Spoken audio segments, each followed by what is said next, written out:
noite para quem entra ao vivo aqui conosco, seja bem-vindo. Bom dia, boa tarde para quem for assistir essa gravação depois. Estamos aqui no nosso terceiro dia consecutivo de aulas abertas do nosso MBA de Crédito, Comercialização e Gestão de Riscos, em parceria com a Harvard Agribusiness School. É um prazer recebê-los aqui hoje. Esses dois últimos dias foram intensos, maravilhosos. Olha, a aula de ontem não é só porque o Davi tá aqui, não, tá? Mas ele sabe disso, que a gente é muito fã dele. Que aula! Gente, quem estava aqui ontem? Quer contar aqui pra gente quem estava aqui ontem? Ó, já tem uns boa noite aqui. Quero ver todo mundo falando com a gente. Sejam bem-vindos. Não vamos começar com muitas introduções hoje, porque hoje a gente tem aqui três feras e nós vamos conversar muito sobre recuperação judicial. Sei que aí a gente deu uma pincelada aí na terça-feira, falando de garantias, demos uma pouca pincelada ontem com o Davi, mas hoje nós trouxemos Ticiane Figueiredo, que também é nossa advisor no Conacred. O Davi veio novamente conosco essa noite. Também trouxemos Beto Fava, representando a Harvey e representando um lado mais economia para nós. E falaremos sobre o tema que tira o sono da galera por aí, mas que tem solução, ou não? Sejam bem-vindos. Vou deixar as mulheres se apresentarem primeiro. Tice. Olá, é um prazer estar aqui com vocês. Sou a Tiziane Figueiredo, sou advogada especialista em agro, advisor do Conacred. Ai, gente, maravilhosa. Obrigada por você estar aqui com a gente hoje. Davi. Olá, pessoal, boa noite. É uma honra estar aqui com vocês novamente, muito bacana. Tem muita coisa boa para a gente discutir. Vamos entrar no detalhe, tá bom? Muito bom estar aqui com vocês. Entrar no detalhe da RJ é uma boa. É. Beto. Olá, boa noite a todos. Eu sou Beto Fava, eu sou um dos fundadores da Harvard Agribusiness School, professor há muito tempo e tenho a honra de estar aqui com vocês. Uma honra, a honra é nossa. Aí tem aqui meu fiel escudeiro, Tony. Ele não gosta do nome, ele não gosta que chame ele do nome dele, mas o nome dele é maravilhoso, gente. É Anthony, mas a gente tem que chamar ele de Tony. Boa noite, pessoal. Sejam bem-vindos. Ele está aqui com a gente, nos ajudando com as interações com vocês. Então, nós queremos saber de onde vocês estão ouvindo a gente, falando com a gente, o que é que vocês esperam e, óbvio, as perguntas. Podem mandar as perguntas pelo Q&A. Nós estamos aqui, eu e o Tony.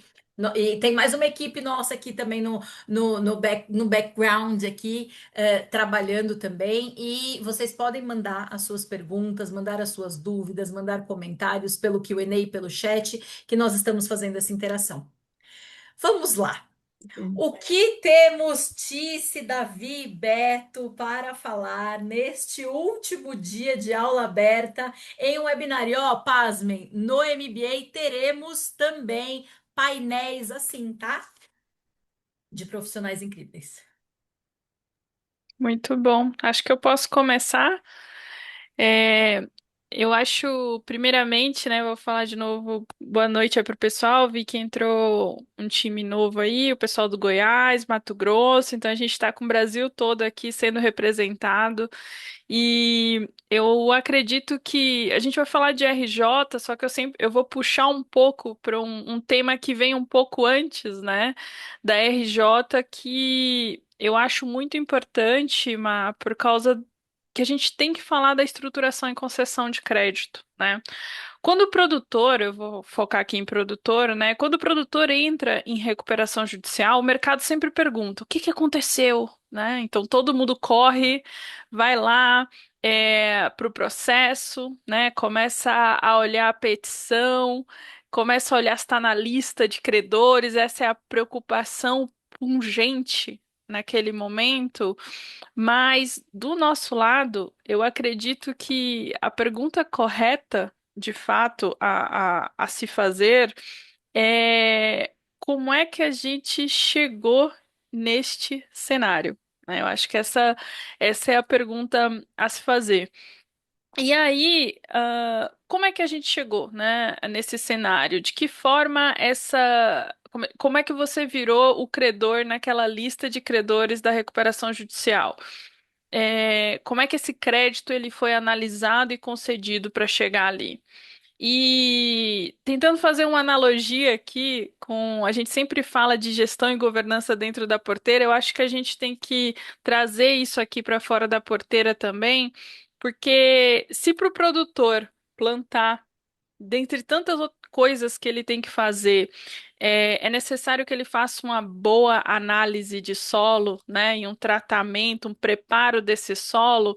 Eu acredito que para a gente conceder crédito e eventualmente recuperar, nós temos que estar atentos a uma boa análise desse crédito. Acho que isso é mais do que essencial.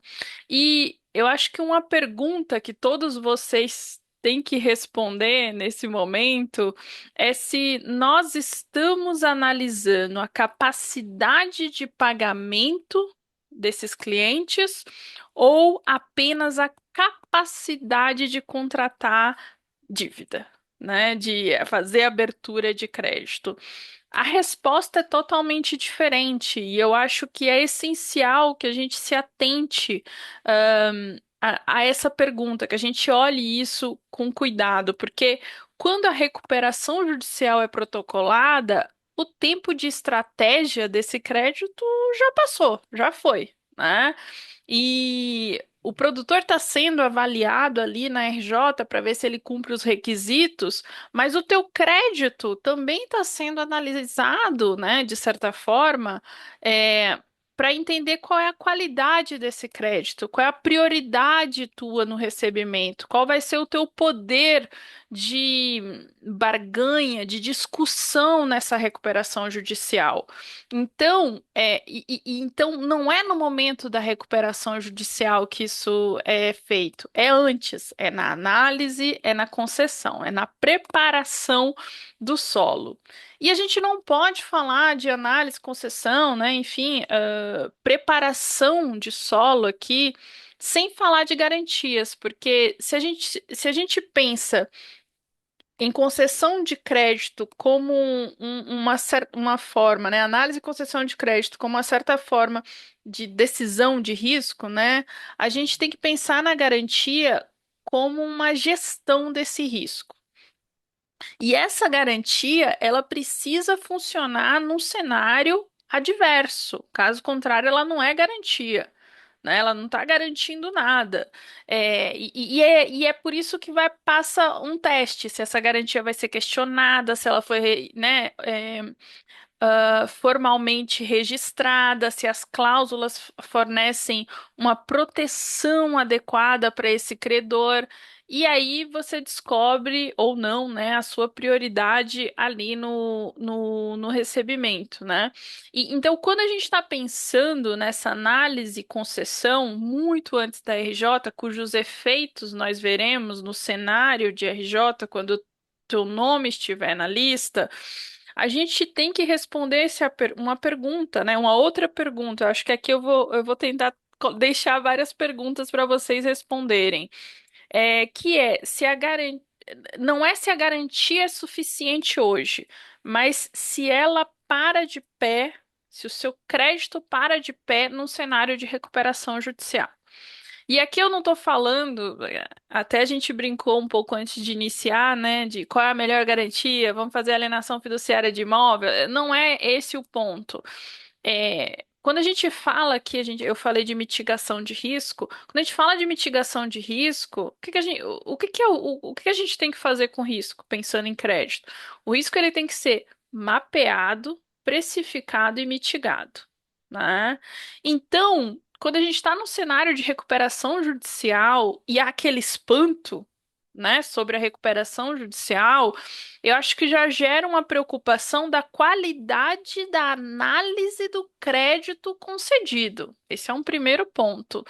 E se há um espanto de qual vai ser a tua prioridade no recebimento, também há uma preocupação aqui da qualidade da concessão e lastro desse crédito.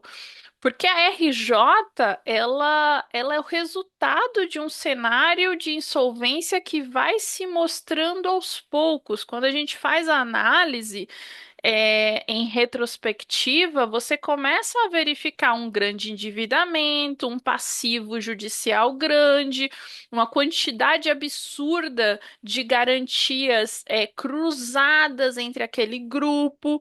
Não é da noite para o dia, óbvio que há, né, algumas que a gente pode dizer que parecem que foi fabricadas, mas de certa forma aquilo não nasceu um dia antes do protocolo da RJ. Então, eu acredito que é preciso se atentar para ver se essa garantia vai ser suficiente, se ela foi adequadamente elaborada, pensando num cenário de insolvência, né, de implemento ou de uma recuperação judicial em si. Porque, como eu falei, se você mapeou o risco e não precificou ou não mitigou ele, não adiantou nada mapear o risco. Ou seja, se você mapeou o risco, abriu-se uma exceção porque o comercial pediu, abriu-se outra exceção porque o cliente é muito importante, abriu outra exceção porque ele é formador de opinião, então aquele mapeamento por si só, ele não vai resolver naquele cenário, é, né, num cenário de recuperação judicial, né? Uma alienação fiduciária pode transformar o seu crédito em extraconcursal, mas você pelo menos ter um direito real de garantia, um penhor, ainda que o grão não exista mais, pode te transformar, né, em um credor ou perdão, né, pignoratício, você vai ter uma certa prioridade aqui que não quirografário. Então, a gente precisa estruturar operações que parem de pé no pior cenário. Esse é o ponto. No pior cenário, ela para de pé, né? A gente não precisa usar essa operação, mas se eu precisar usar essa operação, e eu acho que se a gente não se atentar para esses pontos, vou fazer outra analogia aqui, brincar, mas é como se a gente estivesse plantando fora da janela, né?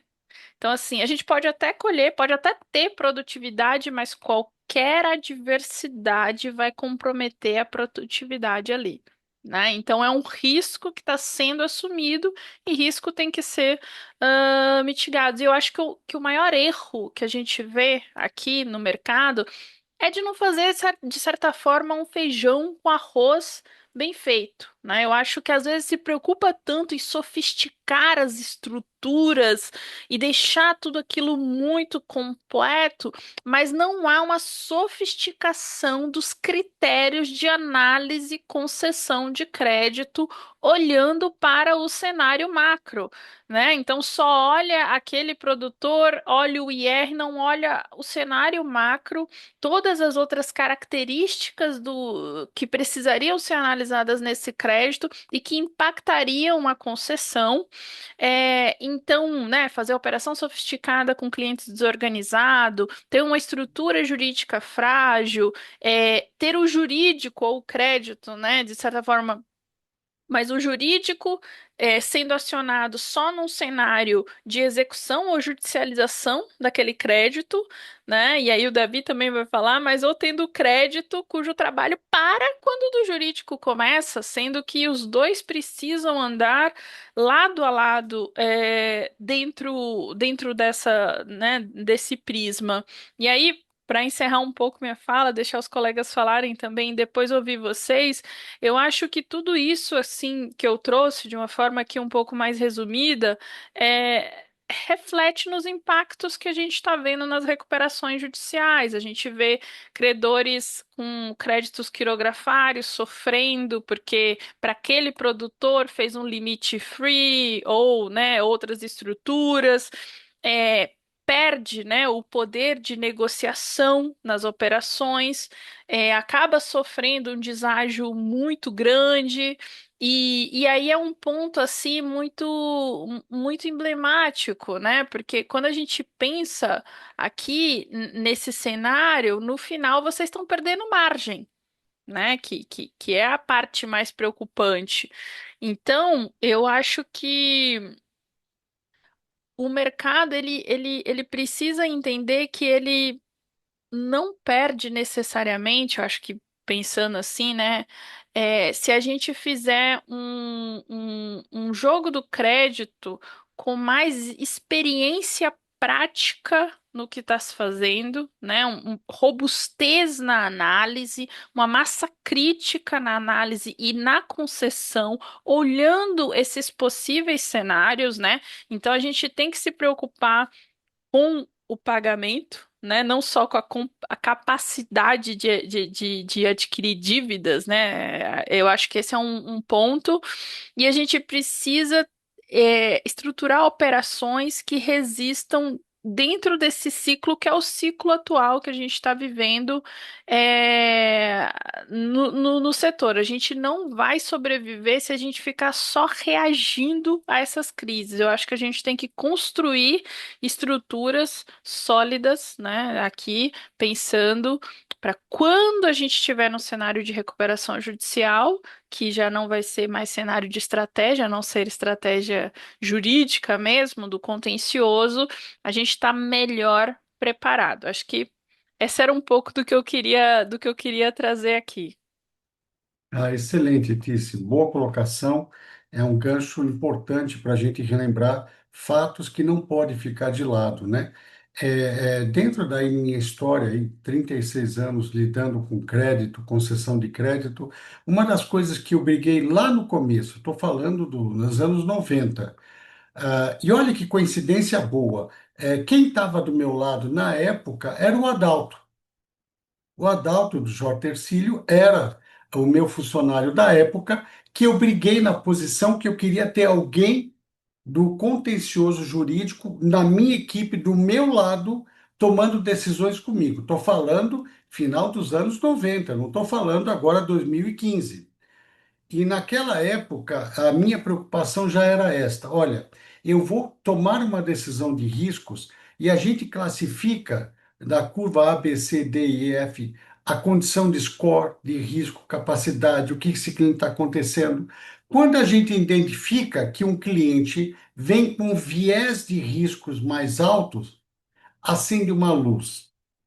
Eu não sei se eu vou liberar ou se eu vou liberar com condicionantes em relação às garantias. Mas nesse quesito, quando bate aquela luz amarela para vermelha, e de uma certa forma eu sou pressionado a vender, e olha, esse público que está me ouvindo vai concordar comigo. A gente pode falar não até a página 2. Quando chega na página 3, vai para o diretor, o sócio da empresa, o comitê manda liberar. É o teu trabalho organizar essa casa, quer seja no ambiente hostil ou no ambiente agradável e tranquilo.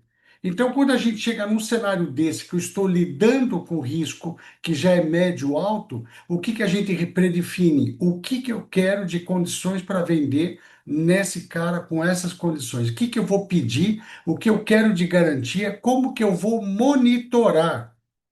Porque muita gente ainda está naquele requisito de analisar, liberar o crédito, faturar e só vai se preocupar com o cliente lá no vencimento.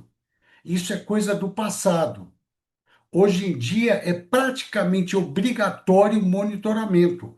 Dei o crédito, eu classifiquei um cliente e olha, no meu traffic light pessoal, eu posso enxergar ele verde hoje, ele pode virar amarelo daqui 2, 3 meses.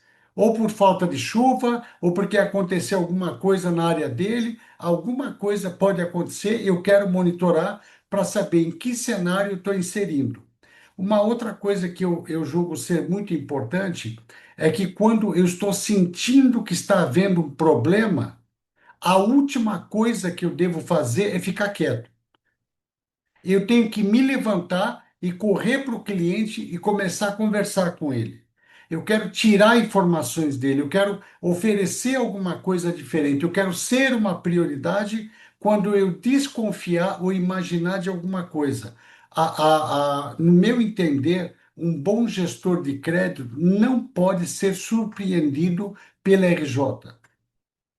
A RJ aconteceu, ele já estava esperando, ele tentou, ele procurou, ele foi conversar, ele fez o que deveria e acabou acontecendo a RJ. Então, o jurídico contencioso trabalhando junto com a área de crédito até a partir da análise é importante. Quer seja um jurídico interno ou externo contratado, como a TICE, por exemplo, é importante para navegar nos mares em que pode dar problema. Vai ser 100% da carteira? Não, claro que não. Se eu tenho 1.000 clientes, talvez 200 me preocupe. Então, eu vou trabalhar naquela preocupação dos 200 e aí eu busco uma âncora para eu me proteger. Um outro quesito importante que eu percebi ao longo das últimas negociações e conversando com clientes em que eu assisti eles escorregando para a RJ, teve duas circunstâncias que ocorreram naquele cenário. Primeiro, o cliente estava escutando no lado de ouvido direito, aliás, do esquerdo, né? Ele estava ouvindo o canto da sereia. Aí tinha um advogado na região, toda aquela legião de bons advogados vendendo a RJ e falando no ouvido dele: olha, vamos se livrar de 70% da tua dívida, você vai pagar o resto em 10 anos, você não vai ter problema de crédito, você vai continuar bem, teu patrimônio vai estar protegido. Então, toda aquela conversa que nós começamos a conhecer recentemente está no ouvido do cliente. O pior cenário é quando o credor, vocês credores, estão no outro ouvido do cliente, fazendo exatamente o que o advogado gostaria que fizesse, cobrando, pressionando, negativando, ameaçando execução, ameaçando arresto, fazendo qualquer tipo de ofensa, fazendo todo o viés de querer pressionar um cliente de que isso não vai levar a nada, ele não vai tirar um coelho da cartola. Você só está encaminhando a conversa que ele está tendo do advogado para a RJ. E aí, o que pode acontecer? Pode ser que ele entre na RJ por uma questão efetivamente financeira, para se proteger, ou pode ser que ele resolve mesmo se vingar do credor, porque ele ficou cheio do que ele ouviu, então ele prefere chutar o balde da caneca e ir para frente em cima da RJ. Então, esses dois quesitos é importante. Todo bom credor, todo bom gestor de crédito sabe como pisar, sabe como conversar, como chegar ao cliente, identificar, gente, se o cliente realmente precisa de ajuda. Outra coisa que é importante, e eu sempre falo isso na gestão de crédito, quando eu vejo um cliente que está em dificuldades, e eu sinto e eu percebo que ele tem fundamentos para continuar produzindo, plantando, colhendo e pagando contas, eu entro numa espiral, num viés de poder pensar no que eu posso ajudar ele com mais produtos, com mais insumos, com mais crédito, ajudar a financiar em alguma coisa, procurar alguma válvula via fundo, via mercado de capitais para ajudar a financiar esse cliente, o que eu posso fazer enquanto credor para eu tirar ele desse cenário. Muitas vezes, ao meu ver, aí o Roberto pode me complementar, quando eu estou introduzindo, estimulando, procurando, pedindo e oferecendo ajuda, o cliente vai ter uma certa ponderação do que eu estou dizendo e ele vai começar a pensar duas, três, quatro vezes na RJ. Ele não vai pensar uma vez e toma a decisão porque ele está sentindo que tem credores querendo chegar. E o que impede de eu, credor, procurar um outro que eu sei que é credor, tentar ir junto para ajudar ele junto de uma certa forma. Então, tudo que é possível ser feito para não deixar isso acontecer, vale a pena fazer. Aí muita gente me critica, mas Davi, eu vou dar mais crédito para assumir mais risco com o cliente. Tem horas que eu preciso mergulhar mais fundo para sair mais saudável. E vai ter horas que eu preciso experimentar esse viés. Eu já estou perdendo o que está de crédito meu lá dentro. Qual é a minha dificuldade de dar um mergulho a mais e buscar alguma coisa diferenciada nesse sentido? Em relação ao histórico de um cliente, para ver se ele está para uma situação difícil ou não, o Serasa trouxe os dados interessantes no Conacred de novembro, onde eles apresentavam, pelo pesquisa e viés de maioria dos RJs que tiveram de produtores rurais, 3 anos atrás já estavam com indicativos, score de problemas nesse produtor, até mesmo antes de 2023, quando começou efetivamente esse cenário ruim que nós estamos. Então, tudo isso são indicativos que a gente identifica que eu já tinha um problema, que eu poderia ter reagido, que eu preciso de ajuda, eu chamo um advogado contencioso, eu preparo a minha venda, eu vou monitorar, eu vou continuar conversando e quando as coisas pioram, eu vou estar junto com ele para tentar resgatar. Ele pediu a RJ, o que cabe a você pensar, eu fiz tudo o que eu tinha que fazer. Eu analisei, eu pus garantia, eu monitorei, eu procurei ele, ofereci mais coisa e mesmo assim ele pediu RJ, era para acontecer. Aí tudo bem, fiz o meu trabalho, eu saí no contexto. Então, a atitude, o plano, a coordenação e condução do processo, ela faz todo sentido para um bom gestor de crédito. Roberto? Davi, Tiziane, obrigado. Turma, prazer estar com vocês, né? Ia dar aqui a minha perspectiva, né? Eu acho que vocês... A gente enfrenta um momento turbulento na agricultura, mas esse é um momento que se transforma numa oportunidade de ouro para vocês, gestores de crédito, se posicionarem como elementos centrais na construção de vantagem para as empresas, né? Se a gente olhar para o agronegócio como um todo, a primeira coisa que eu queria deixar para vocês, uma mensagem muito clara, é que todos nós sabemos, o agro é gigante no Brasil, né? E ele vai continuar sendo, tá? O agro não acaba, ele muda de mão. Então, é uma situação que nós estamos passando, mas vocês estão vendo, sejam os distribuidores com as suas lojas sendo alocadas por cooperativas ou por outros produtores, né, que estão passando aí por situações e caminhando para uma concentração. Que a gente tem uma situação estrutural muito forte, né? O agro brasileiro, né? Ele tem um crescimento vertical e horizontal muito grande, uma expansão nos últimos anos que foi fora da curva. A gente tem uma liderança nos principais mercados em termos de exportação, soja, suco de laranja, café, cana-de-açúcar. Na soja, uma dependência muito grande da China, né? E esse é um ponto que a gente coloca, inclusive, como uma questão estrutural. No último plano quinquenal, a China traz uma questão de redução da dependência externa, esse é um ponto para ficar olhando, né? Temos o crescimento do milho, então você tem coisas muito boas em termos estruturais que estão ali colocadas, né? O solo, ele existe, ele não vai desaparecer, a gente vai continuar trabalhando ali e talvez cresça um pouco menos, com uma velocidade um pouco menor, mas não vai ter retração, né? Como de repente o cenário pode aparecer. Obviamente, logística ainda é um caos, o ambiente institucional não é favorável, né? A nós, você tem, obviamente, uma situação de mercado muito interessante, né? Que é a mudança, a migração para o funding privado, né? 2/3 do financiamento hoje é privado, e é isso é o primeiro ciclo que a gente tem tão forte, né, com a presença do financiamento privado, né, na agricultura. Então, isso gera impactos, que você tem um relacionamento do capital com a agricultura e taxas de juros que não são subsidiadas. Então, você tem toda uma construção, mas essa é a estrutura que a gente está trabalhando. Fato é que isso pega a gente num momento, né, muito interessante, quase como uma tempestade perfeita, né?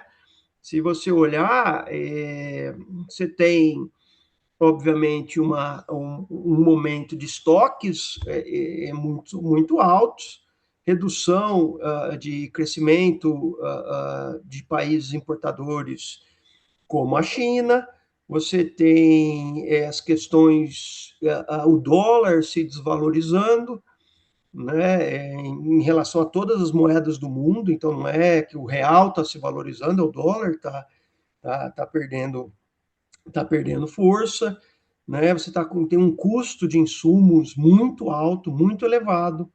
A gente pega um mercado onde você tem um custo de financiamento extremamente elevado, né, com a Selic elevada, e um momento onde o risco aumenta a taxa. Então isso se soma a um ciclo político interno. Se você pensar, é um ano de eleição, nós temos um ano de eleição pela frente, e isso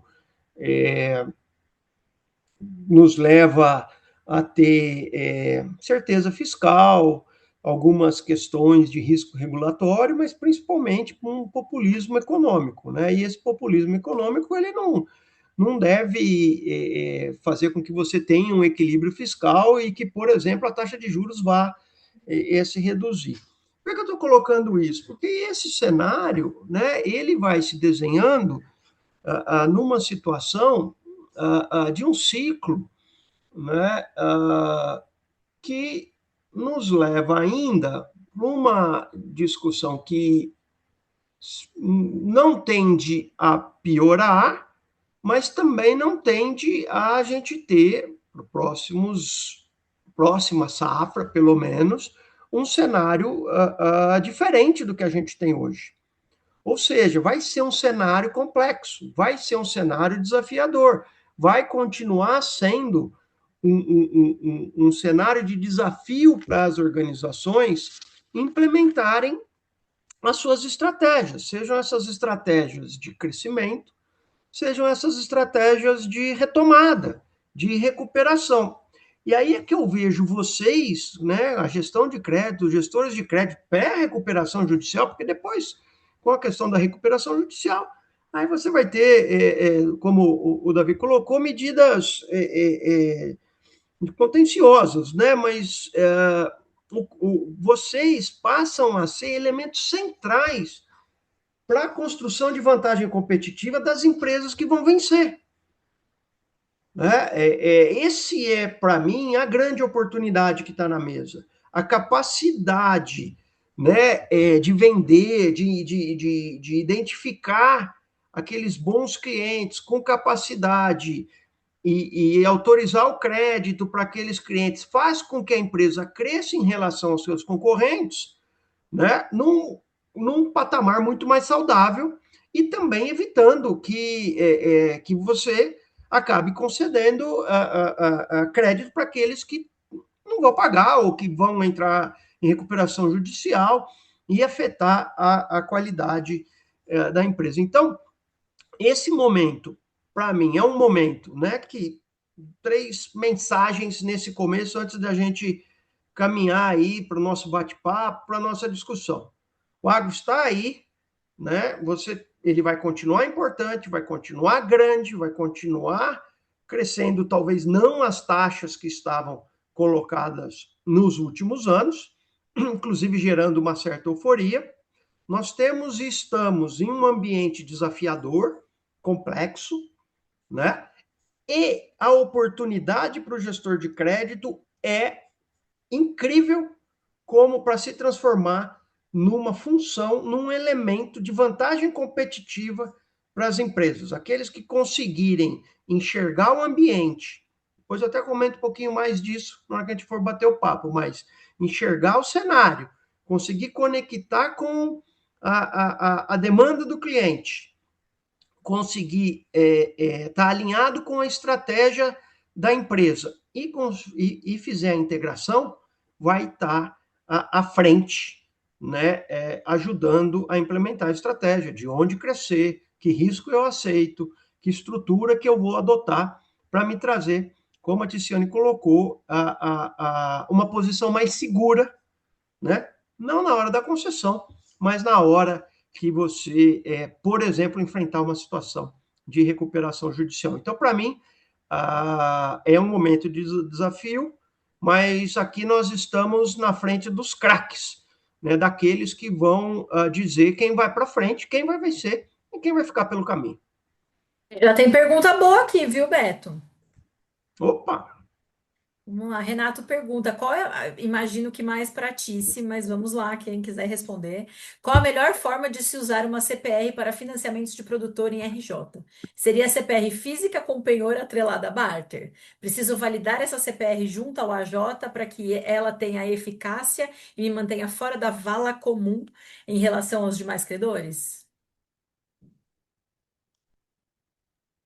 Opa, pergunta boa, hein? Na verdade, eu acho que aqui, como a gente tem, vai depender muito aqui da situação, né? Mas o lastro do crédito que você fizer dentro da recuperação judicial, ele vai ter uma preferência diferenciada, né? Você não entra ali necessariamente na vala comum.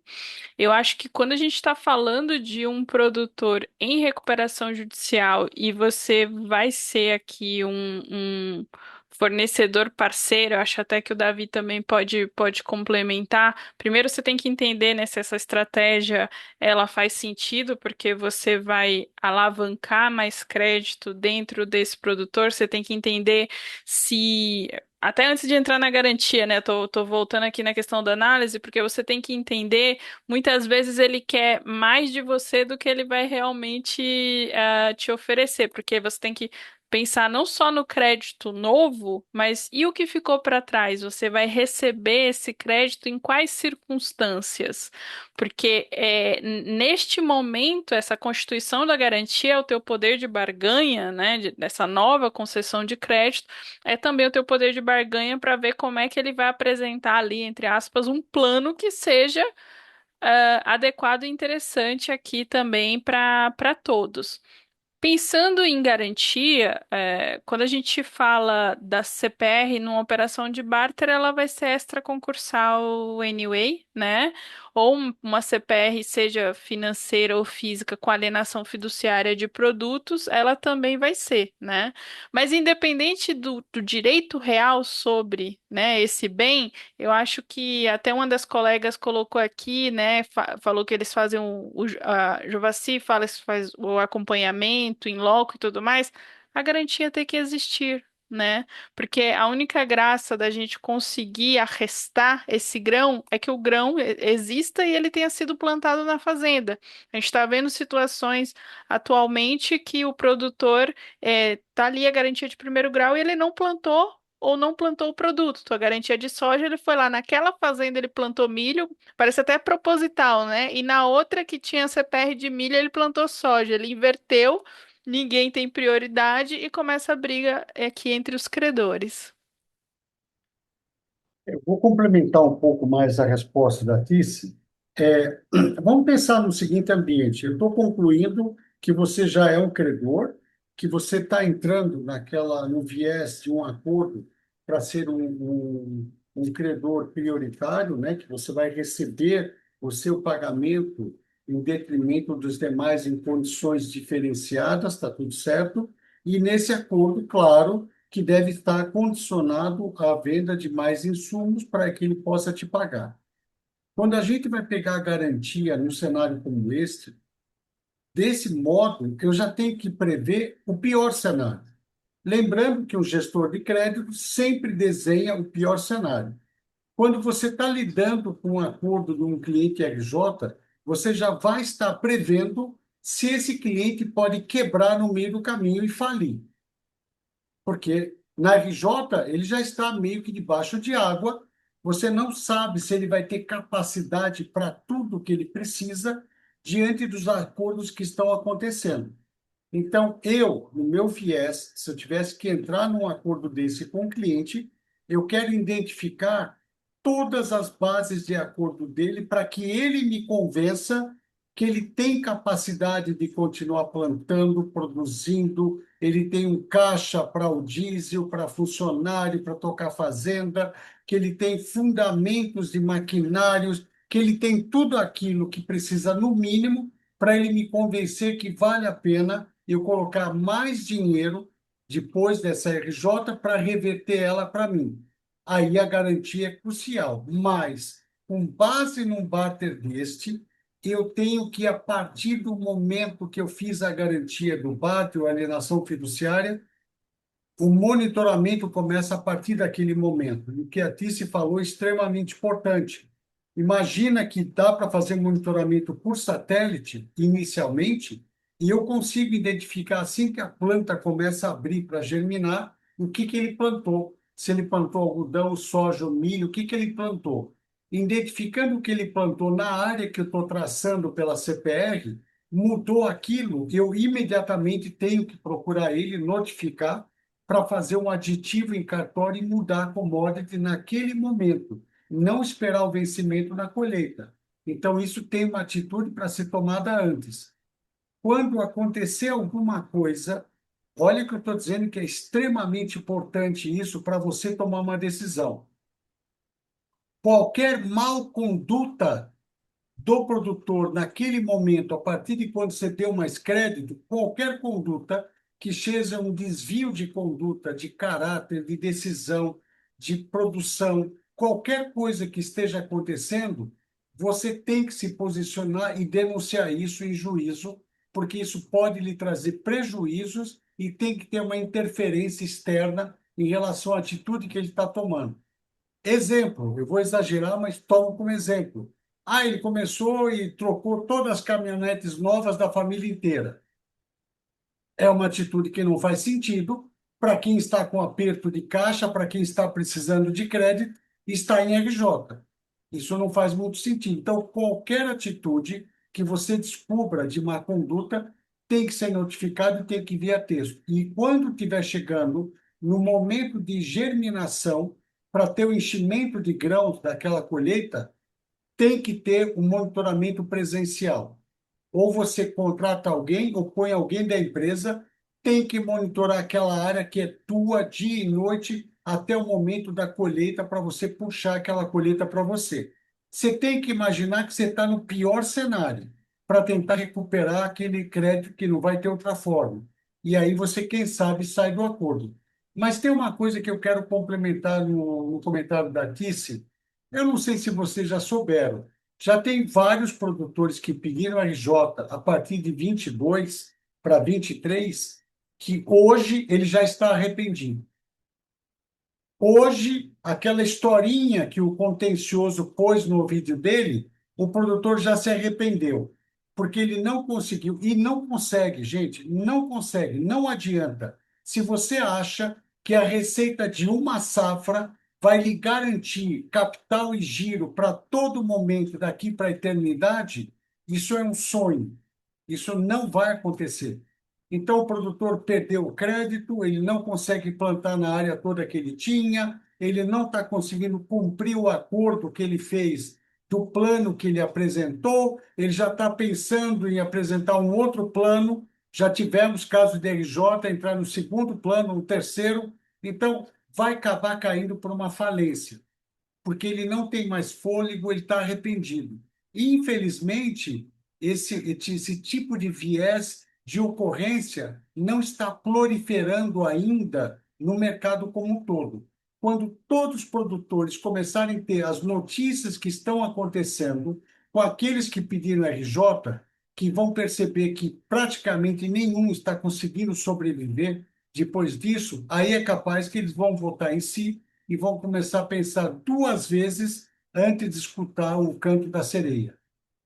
Tem mais pergunta? Ô, Davi, até complementando o que você falou, eu lembro de um evento que eu fui e um professor da Exalc ele falou, né? Todo mundo está preocupado que o agro vai quebrar. O agro não quebra, quem quebra é É, o produtor, e quando ele quebra, muda de outro mão. compra a fazenda.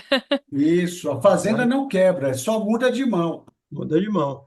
E eu acho que esse ponto que você trouxe, Davi, tá dentro de uma atuação, vamos dizer assim, mais institucional nossa, de mostrar o risco desse canto da sereia, dessa indústria que se construiu.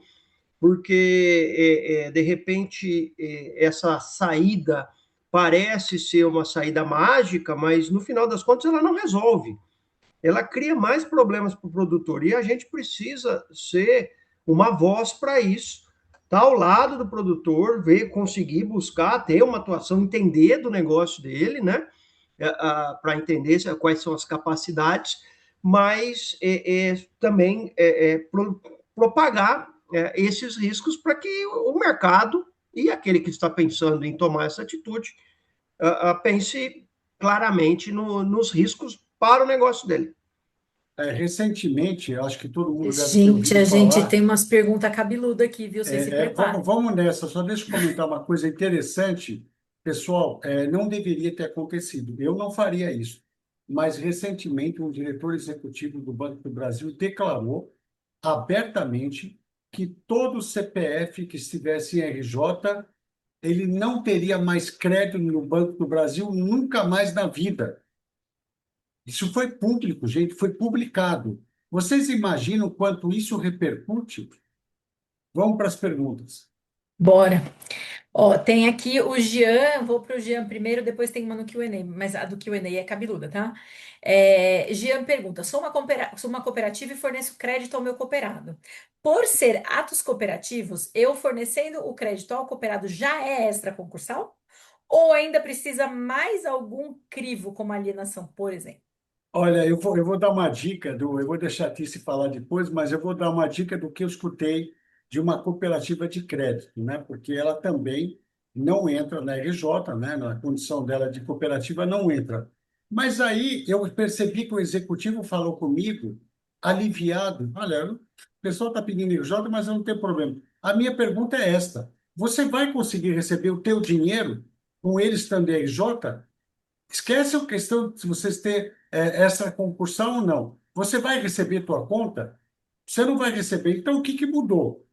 Se O ele que não tem mudou dinheiro, ninguém vai você, receber. o que mudou você entrar na RJ ou não? Então, a cooperativa, mesmo estando nessa condição de ela não entrar na RJ, ela tem que se preocupar de que maneira que ela vai receber o crédito dela.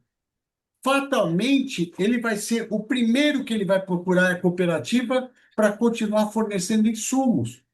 E vai ter uma conta velha que não vai ser paga. E você não está no plano.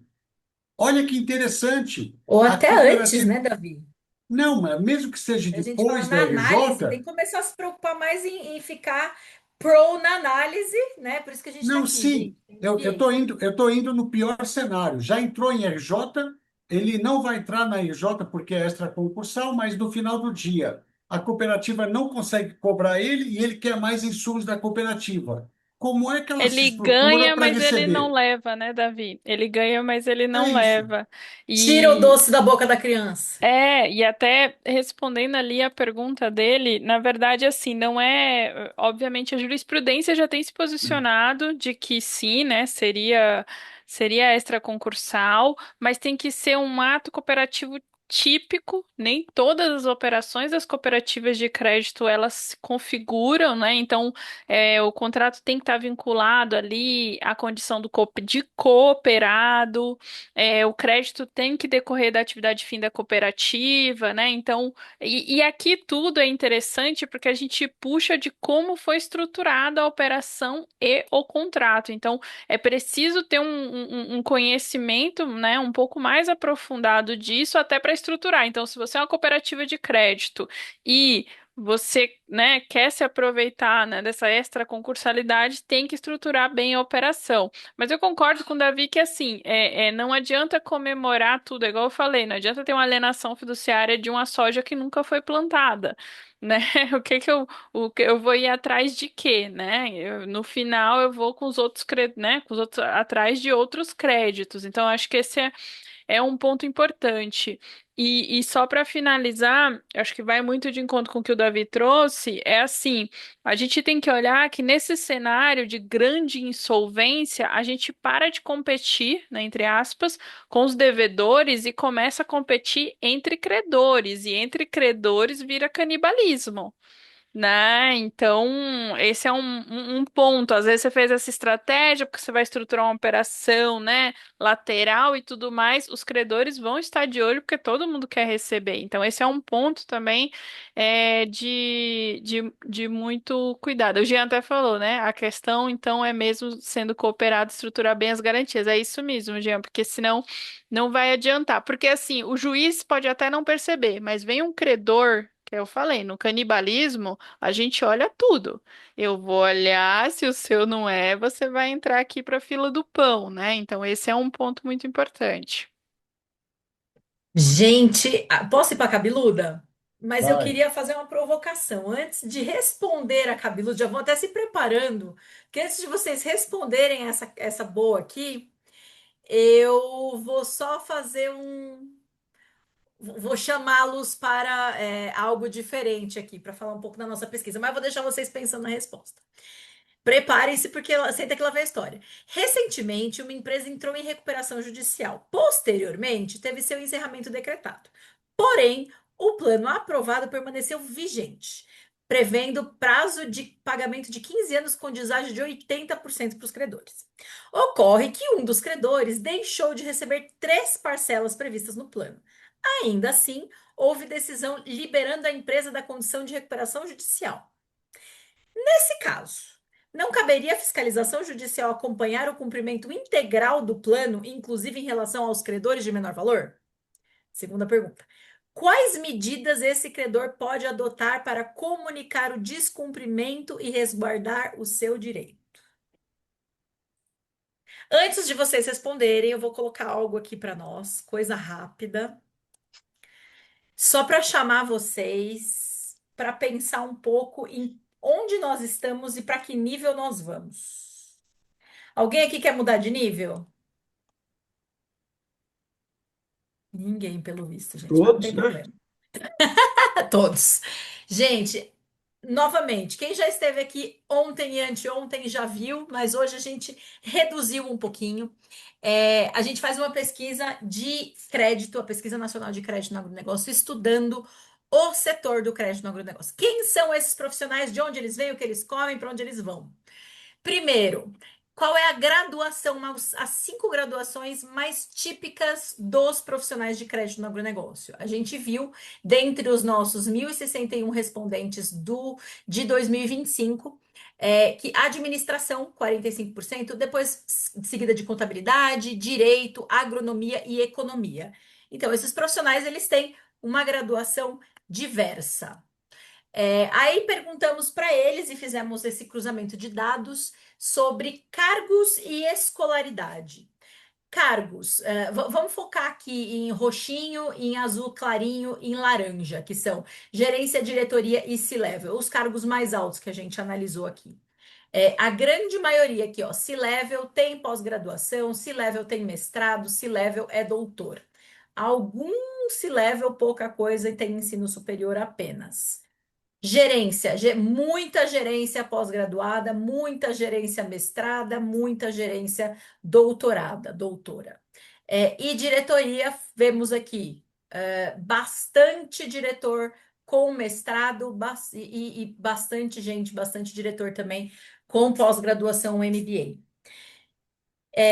Vocês acham que é importante estudar apenas por uma questão de cargo? Será? Ou será que isso é refletido em salário? Também prepara o print. Prepara o print, que eu quero ver print na tela, eu quero ver @Conacred lá nas redes sociais. Gente, eu não apresentei isso aqui lá no Conacred. Eu estou apresentando para vocês nesses 3 dias. Nós fizemos um cruzamento de dados de cargos e salários. Tá? Estudamos aqui de 2 a 9 mil reais por mês, de 9 a 15, de 15 a 20, de 20 a 27 e acima de 27 mil.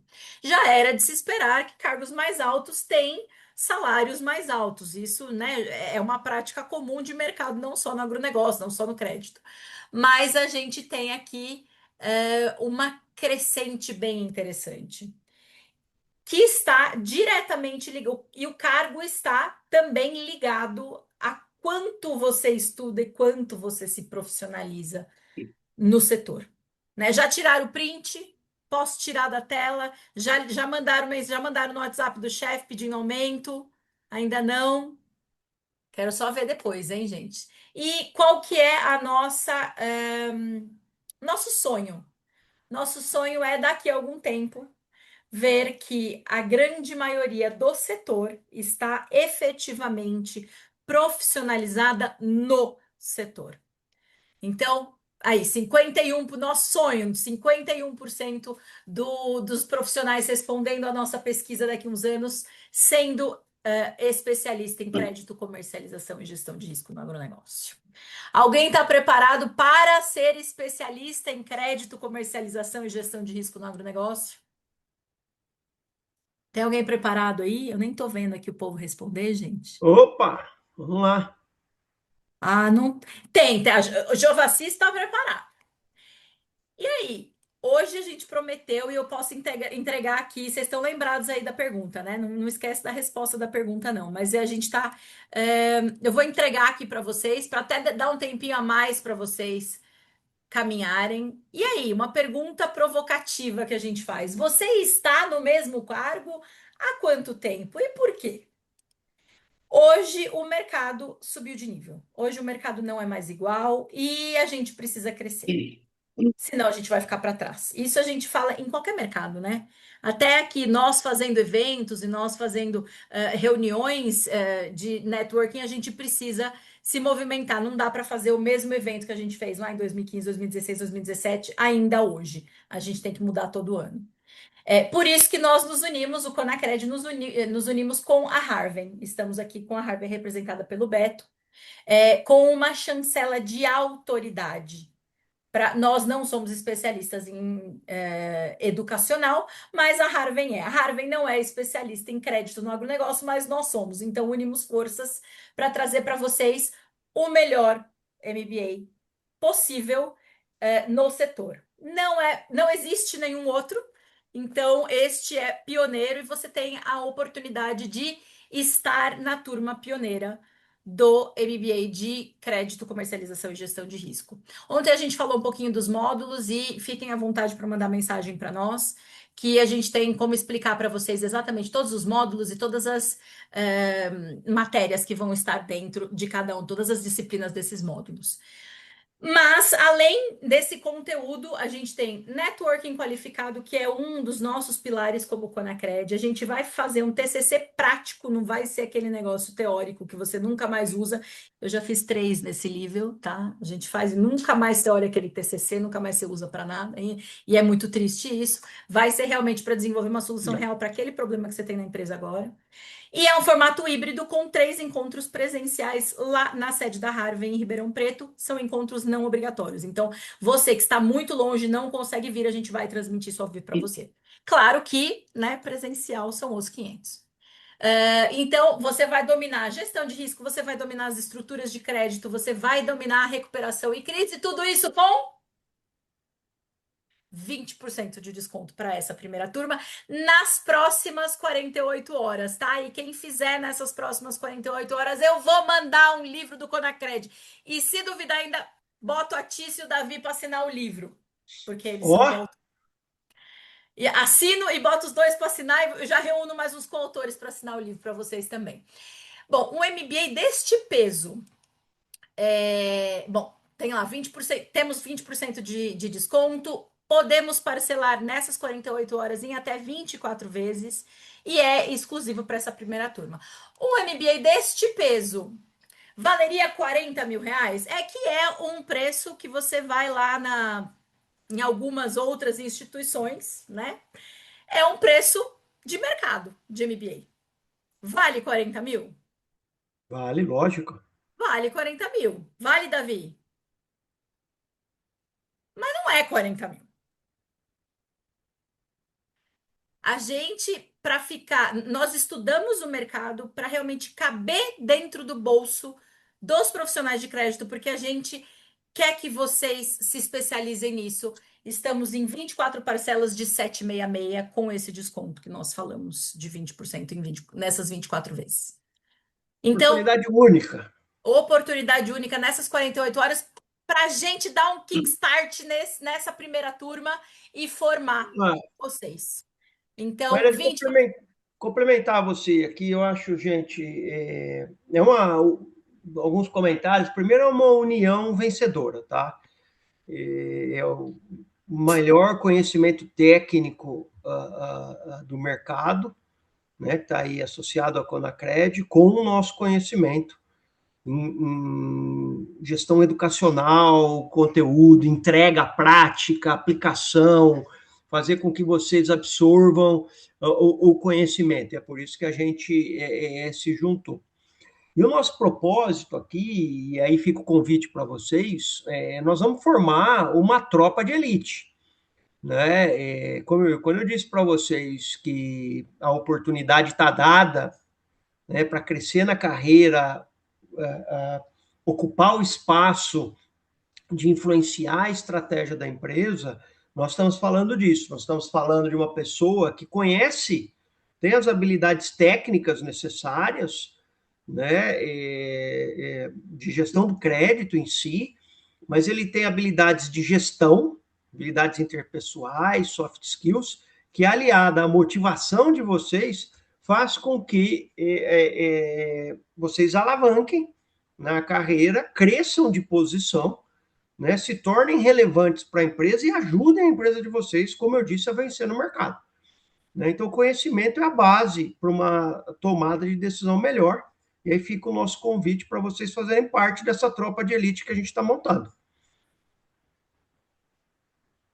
Bora para a resposta? Já chegou mais uma pergunta aqui.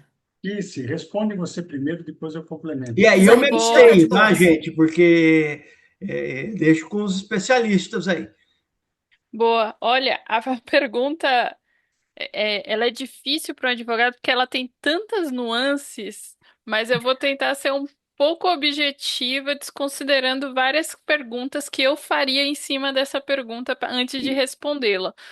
Eu acredito que nesse cenário você pode pedir a convolução em falência, né? Esse né, a conversão em falência, que eu acho que esse é o primeiro ponto. Eu não sei se isso seria uma dúvida por ter colocado ali, mas o fato da empresa não estar funcionando especificamente, né, ali ter encerrado as suas atividades, entre aspas, dependeria de várias questões, né? Se ela encerrou formalmente na junta e tudo mais, se isso foi comunicado ou não ao juízo, né? Em que tempo da RJ a gente está aqui, mas eu acredito que seria a convolução em falência, obviamente, igual. A pessoa perguntou, agora eu não sei se você falou, se chegou a falar o nome, mas eu acho que assim, Kátia. é, oi? A Kátia que perguntou? Isso, a Kátia. Pedir sim a fiscalização judicial, eu acho que sim, nos 2 anos ali, né, pós aprovação do plano, o juiz faz a fiscalização mesmo, já é ali de ex officio, mas eu acho que vale vocês fazerem um movimento. Eu acho que dentro de uma recuperação judicial, a gente precisa ser mais ativo. Eu sinto que todos os credores, eles perdem as esperanças quando o nome dele está na lista e aí eles têm uma ação muito passiva, né? E acaba, às vezes tem credores com créditos bons que, sei lá, acabam se perdendo ali, né? De oportunidade, de melhor posicionamento em votação. Então, assim, eu acho que no RJ a gente tem que ter posicionamento ativo, mas assim, respondendo direto, eu acho que seria convolução em falência. É bem isso que eu estava imaginando, Tícia, que você comentou. O que eu queria comentar como adicional a essa resposta é de que todo questionamento, toda condução de processos, o credor tem que se mobilizar. Não esperem que saia alguma coisa de alguém de dentro do processo, o juiz, o administrador da RJ, etc., ele olhar para aquilo e ele querer tomar uma atitude, fiscalizar e ele ir para cima do devedor que não está cumprindo, né, com o plano. Sempre vai caber ao credor se manifestar e quando o credor se manifesta, aí sim o juiz tem que decidir. Eu vou por que lado? Alguém me procurou, alguém se manifestou, alguém me envolveu, entrou com um processo liminar, alguma coisa, eu tenho que me manifestar.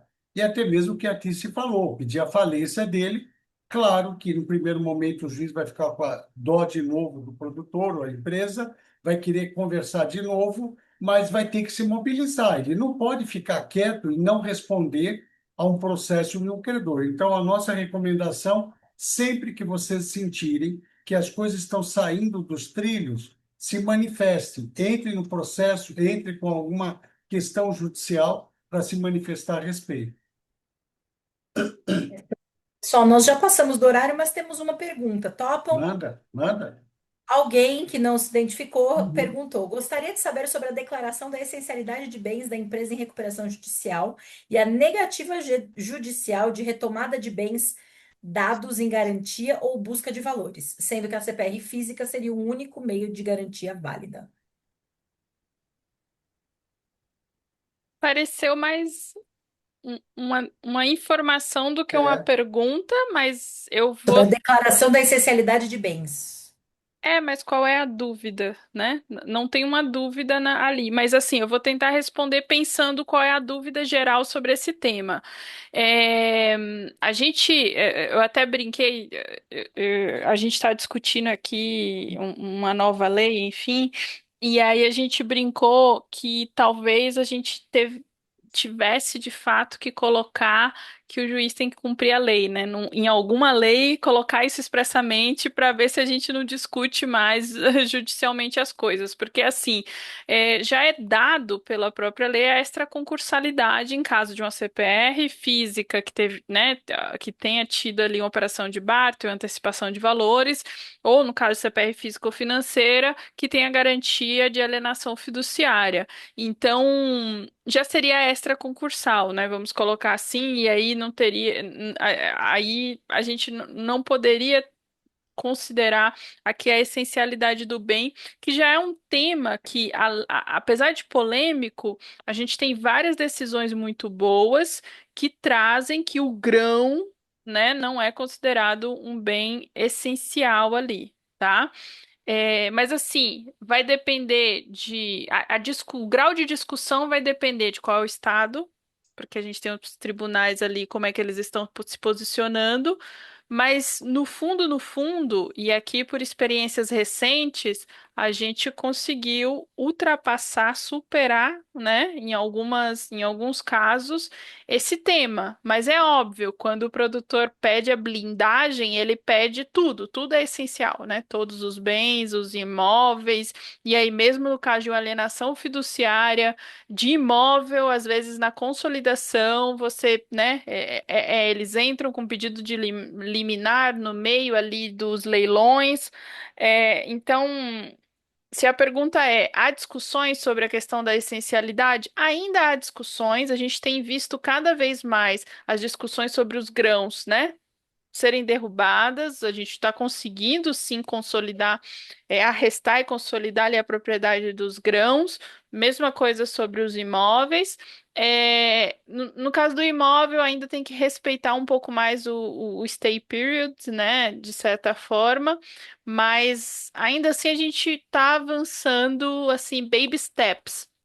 O Davi falou um ponto que é importante, que o juiz tem dó. Na verdade, é isso. A gente tem um judiciário protecionista e a gente está tendo por causa desse cenário todo, a gente está a gente está voltando no tempo e eu sinto que, de novo, o judiciário olha para o produtor rural como Jeca Tatu do Monteiro Lobato, né? Aquele ser caricato que precisa de proteção e que não sabe do que está fazendo, né? Ele não vê o produtor que está trocando a Hilux, que está comprando Dodge Ram, que está trocando avião, que ao invés de fazer uma operação de barter estruturada, travar preço, travar custo, ele está querendo ver se ganha a maior margem no melhor cenário, sem fazer análise de gestão e governança. Então a gente tem tudo isso, tá? Então, não sei se consegui responder, mas a questão da essencialidade ainda é uma dor, mas eu tenho visto decisões um pouco melhores. Não sei você, Davi. Olha, essa questão da essencialidade está tão ampla que hoje os advogados das RJs, eles ligam uma metralhadora giratória que passa para todo lugar, quem sabe ele acerta. Então, hoje eles têm a obrigação de pedir a essencialidade de tudo. Eu vou dar um exemplo, sem dar nomes, evidentemente, e vocês vão achar um absurdo absoluto. Chegamos no final do poço, no meu entender. Uma empresa entrou em RJ e o advogado entrou com a essencialidade da loja, do terreno, aí está tudo certo, ele vai continuar trabalhando. Ele entrou com a essencialidade dos direitos creditórios que a empresa vendeu para o mercado de capitais. É. Vocês conseguem entender o que eu estou dizendo? Eu vendi uma carteira de recebíveis, passei o papel num termo de cessão, registrou em cartório, eu recebi o dinheiro. Depois que eu pedi RJ, eu vou lá e vou pedir uma essencialidade para desfazer aquela cessão fiduciária dos recebíveis que eu vendi, que eu quero meus recebíveis de volta. Ele teve a coragem e ele não recebeu nenhuma punição. O juiz está olhando aquilo como se fosse uma coisa natural. Eu vendi. Bom, vou chegar ao extremo, tá Gente, qual que bom? vai ser a próxima novidade do setor? Não, daqui a pouco vai acontecer isto. Ele vendeu para trade, entregou a soja, pediu a E vai RJ, mandar ele vai buscar lá pedir no a porto. essencialidade da soja que ele vendeu para a Cargill, a Cargill pagou ele. Então, pessoal, nós estamos chegando num nível que hoje é o vale tudo. E quem sabe cola, quem sabe o juiz embarca e vai. Pessoal, se isso aqui é só um webinar, aula aberta, Vai imagina o ter MBA. muito para discutir, muito. Muito. E Tem olha, muito pra gente conversar. vai ter um esparramos de jurisprudência que aí no MBA nós vamos debruçar para discutir a jurisprudência, o que está fazendo de movimento nos tribunais para ver qual é o movimento de uma tendência para um lado e para outro. Nós vamos discutir o detalhe do detalhe. E daí isso serve para o executivo de crédito se preparar para as próximas decisões de crédito com relação a Ah. essas jurisprudências. E aí, esse é um ponto que, aproveitando o gancho de vocês, né, fica aqui o nosso convite para vocês se registrarem aí na landing page. A gente está fazendo essa oferta para vocês, né? Deixar o seu contato e amanhã a nossa turminha, o Natan, o Renan, né, os meninos que fazem lá o atendimento, esclarecem todas as dúvidas dos formatos, dos conteúdos, para vocês entenderem. Isso. Me parece ser extremamente importante nesse momento, porque é uma busca por conhecimento do ambiente, do cliente, da estratégia, das técnicas, né? Mas o que o Davi acabou de colocar é fundamental. As coisas estão acontecendo. Nós estamos vivendo e aprendendo. As coisas estão mudando, estão se adaptando, a gente vai ter mudanças de jurisprudência, então quem quer estar atualizado precisa participar desse processo de troca, né? Quem não quer ficar para trás tem que estar na crista aí das discussões, e esse é o convite que a gente deixa para vocês serem protagonistas. Ô, Márcia, eu puder. Eu vi uma pergunta aqui muito boa do Thiago, eu vou Do tentar Thiago. responder Vai rapidinho. lá. Eu ia falar, é a É, saideira de é todas. a saideira O que eu acho pessoal que é não viu. legal. Então, deixa eu fazer a pergunta e você responde, Tá, porque o pessoal não boa. viu essa pergunta. Quais as principais variáveis de risco e peso que vocês verificam em uma operação de barter ou crédito? Fundiário, compliance, ESG, embargos, climático, etc. Vamos lá, eu vou tentar ser rápida e aí até o Davi complementa também. Eu acho que assim, na análise, né, do cliente, você vai rodar a operação como um todo ali, os 6 Cs do crédito, vai verificar a capacidade e tudo mais. Quando a gente fala de barter, eu trago também a capacidade dele, né, a estrutura dele de fazer esse tipo de operação. Eu não posso fazer barter com qualquer cliente. Se ele não tiver relacionamento com uma trade de primeira linha, se ele, né, não conseguir estruturar, fazer a entrega, se ele não tiver nome no mercado, inclusive para acessar essa trade, não adianta eu tentar fazer um barter com ele. Eu acho que esse é um dos pontos. O outro ponto que aí ele falou ali do compliance SG fundiário. O fundiário ele vai ter duas perspectivas. Na análise, eu acho que você vai olhar o risco, se ele é proprietário ou arrendatário, vai ter um rate de risco diferente, né? E a partir de tudo isso, da tua política, você vai definir se ele é elegível ou não para fazer uma operação de barter com você. E do ponto de vista da concessão, o fundiário e o SG ali, o ambiental, é super importante porque não adianta eu conseguir, o grão está lá, eu consegui arrestar ele, e ele está fora de compliance socioambiental, porque nenhuma trading vai aceitar aquele grão. Muitas vezes nem eu vou poder receber, porque dentro das políticas das empresas elas também não vão conseguir receber aquele grão. Então é o típico ganhar e não levar, né? Tem um caso que o Molinari me relatou uma vez e até hoje eu fico pasma, que era de um produtor que fez isso, né? Eles arrestaram e aí o produtor, tá bom, essa soja foi produzida aqui nessa área que tá totalmente embargada. Tipo, sem pudor nenhum, porque ele sabia que o credor ia ter que liberar o arresto, porque ele não ia ficar com aquilo ali, né? Então, eu acho que esse compliance socioambiental, ele vai ser muito importante para a recuperação desse crédito. Então, você vai até além, né? Você vai sim para análise e concessão, mas você pensa na recuperação, porque e se eu conseguir? E se tudo der certo? Né? Qual é o cenário se tudo der certo? A gente fica pensando se der errado. E se tudo der certo, essa soja ela tem que estar, né? Soja, grão, gado, enfim, tem que estar compatível aí com o mercado, porque senão o mercado não compra, né? Enfim, não vai adquirir. Mas eu sou suspeito que de barter eu ficaria falando a noite toda aqui, então vou tentar Com responder só até aqui. certeza. Eu só complementaria o que a Tice comentou, e foi muito bem colocado. Hoje, quando eu pegaria uma CPR física que vai entrar no barter, ou até mesmo não vai ter barter, mas vou pegar uma CPR física, eu não pego ela se eu não tirar um diagnóstico dessa área dos últimos 5 anos. Hoje, várias empresas têm os trabalhos por satélite de monitoramento, eles conseguem identificar nos últimos anos, 5 anos, o que plantou, quanto choveu, qual foi a produtividade, consegue identificar tudo. Quando ele me traz aquilo e eu identifico, opa, peraí, mal choveu nessa área, o cara não está produzindo bem, vai ter risco de produtividade. Nesses 5 anos, não teve nenhum ano de safra cheia, eu não vou querer essa CPR. Desculpa. Bom, teve casos piores, né? Eu peguei CPR que estava submersa num lago grande artificial. E eu também peguei CPR de segundo andar e nós também pegamos condições de CPR de área de reserva. Tudo isto eu só pego porque foi feito um trabalho de monitoramento por satélite com rastreabilidade dos 5 anos para eu ter certeza. A área é boa, chove bem, ele produz, dá para trabalhar. Por exemplo, eu pessoalmente não pego a área de um ano de abertura. Se o cliente abriu o ano passado, eu não quero essa área porque ainda está no risco de produção. Tem uma série de quesitos de elegibilidade que tem que ser aplicado aí. Excepcional, gente. Quanta entrega. Muito obrigada. Doutora Ticiane Figueiredo, Davi Télio, nosso querido, Roberto Fava, obrigada, pessoal, por nos acompanharem.